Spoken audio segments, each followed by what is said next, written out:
नमस्कार दोस्तों।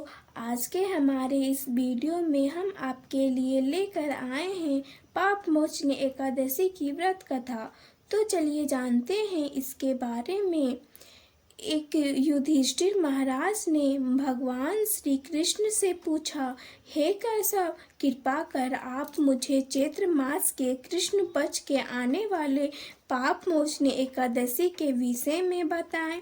यह सुनकर मधुसूदन श्री कृष्ण बोले, हे राजन, पाप मोचनी एकादशी की इस व्रत को करने से मनुष्य के समस्त पापों का नाश हो जाता है और व्यक्ति अष्ट सिद्धियों को प्राप्त करता है। पाप मोचनी एकादशी की कथा के अनुसार अनेक वर्ष पूर्व देवताओं को कोषाध्यक्ष कुबेर के पास चैत्रथ नाम का एक सुंदर उपवन था। जिस उपवन में भोलेनाथ के परम भक्त मेधावी ऋषि तपस्या कर रहे थे। अनेक अप्सराओं ने उनकी तपस्या को भंग करने का प्रयास किया, किंतु वह निसफल रही। इसलिए मंजू घोषा नाम की एक अप्सरा ने ऋषि की तपस्या भंग करने की ठान ली।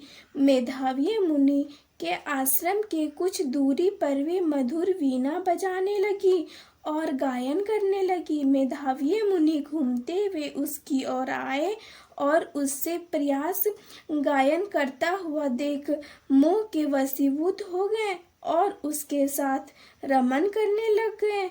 भगवान भोलेनाथ के रहस्य को वे भूल गए। ऐसे ही रमन करते हुए बहुत समय बीत गया। अप्सरा मंजू घोषा देवलोक जाने लगी। जाते समय उसने मुनि से कहा, हे ब्राह्मण, आज मुझे अपने लोक जाने की आज्ञा दीजिए।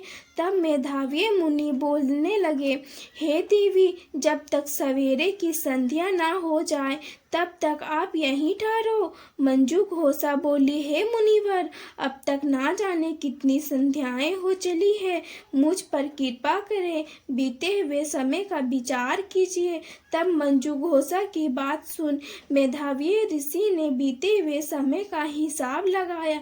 तब उन्हें पता चला कि उसे इस अप्सरा के साथ 57 वर्ष बीत गए हैं। मंजू घोषा के अपने तपस्या को विनाश करने वाली जानकर मेधावी मुनि इस पर क्रोधित हो गए और उन्हें श्राप देते हुए कहा, पापनी, तुमने मेरी कठोर तपस्या को नष्ट किया है।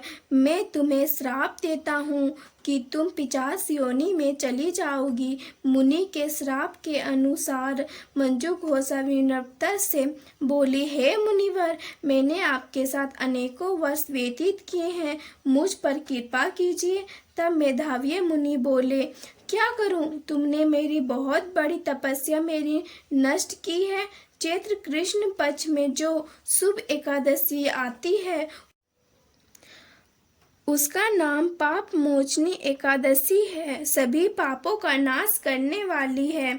हे सुंदरी, इस एकादशी का व्रत करने पर तुझे 50 योनि से मुक्ति मिल जाएगी। तब मेधावी मुनि अपने पिता च्यवन मुनि के आश्रम में चले गए। उसे देखकर च्यवन मुनि ने पूछा, बेटा, तुमने क्या अनर्थ कर दिया?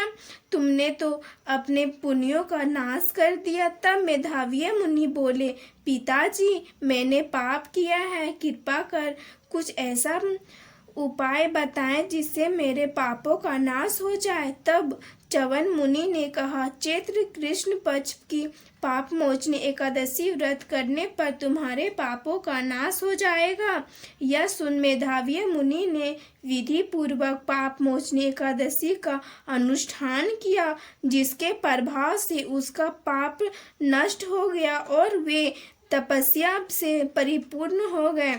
इस प्रकार मंजू घोषा ने भी पाप मोचनी एकादशी की उत्तम व्रत का पालन किया, जिसके प्रभाव से वह 85 योनि से मुक्त हो गई और दिव्य रूप धारण कर स्वर्ग लोक चली गई। हे राजन, जो व्यक्ति पाप मोचनी एकादशी का व्रत करेगा उसके सभी पाप नष्ट हो जाते हैं और पाप मोचनी एकादशी को पढ़ने और सुनने से 100 गौदान का फल प्राप्त होता है। ये व्रत बहुत पुण्यकारी है। जय श्री हरि विष्णु।